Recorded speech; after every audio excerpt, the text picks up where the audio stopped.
Powerful IPS officer Siddharth Kaushal గురించి అందరికీ తెలిసిందే. ఆయన ఏ జిల్లాకు వెళ్లినా నేరస్థులకు దబిడీ దిబిడే. బహుశా ఇలాంటి వ్యక్తిని సినిమాల్లో తప్పితే రియల్గా ఎక్కడా చూసి ఉండరు. అది ఆయన రేంజ్. అందుకే ఈయన్ను సింగం సిద్ధార్థ్ అని అభిమానులు పిలుచుకుంటూ ఉంటారు.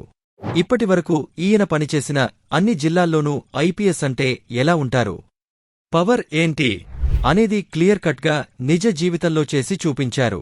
అందుకేనేమో ఈయనకు ఆంధ్రాలో భారీగా ఫాలోవర్స్ ఉన్నారు. ఈయన పేరిట ప్రత్యేకంగా కార్యక్రమాలు, సోషల్ మీడియాలో పేజీలు కూడా నడుపుతున్నారంటే ఆ అభిమానం ఎలాంటిదో చెప్పాల్సిన అవసరం లేదు. అయితే సడన్గా ఏం జరిగిందో కాని తాను ఐపీఎస్ పదవికి రాజీనామా చేస్తున్నట్లు ప్రకటించి అందర్నీ షాక్కు గురిచేశారు సిద్ధార్థ్.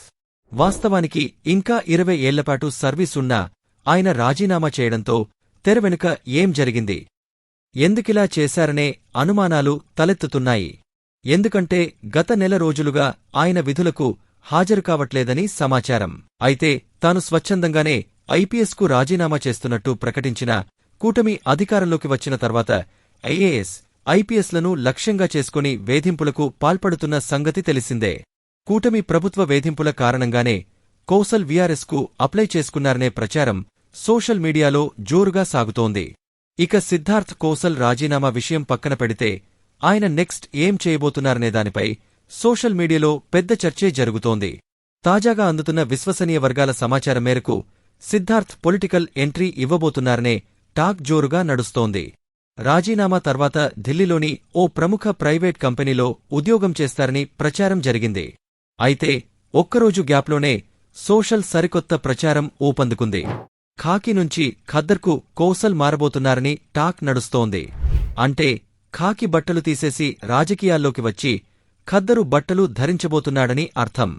ఈ క్రమంలో ఇప్పటికే వైసీపీ పెద్దలతో చర్చలు జరిపారని వైసీపీ అధినేత మాజీ సీఎం వైఎస్ జగన్మోహన్ రెడ్డి నుంచి గ్రీన్ సిగ్నల్ వచ్చిన తర్వాతే సిద్ధార్థ్ వీఆర్ఎస్కు దరఖాస్తు చేశారనే టాక్ ఏపీ పొలిటికల్ సర్కిల్స్లో వినిపిస్తోంది.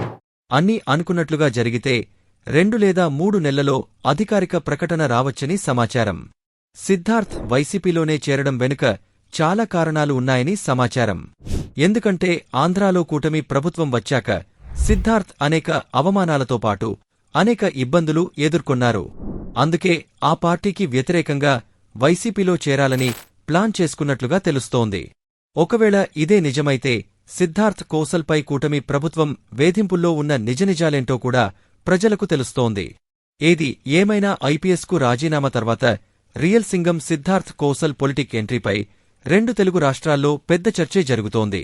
నిజంగానే ఆయన పొలిటికల్ ఎంట్రీ ఇచ్చి వైసీపీలో చేరితే ఆంధ్ర రాజకీయాలు మరో టర్న్ తీసుకోవడం ఖాయమని రాజకీయ విశ్లేషకులు అభిప్రాయపడుతున్నారు.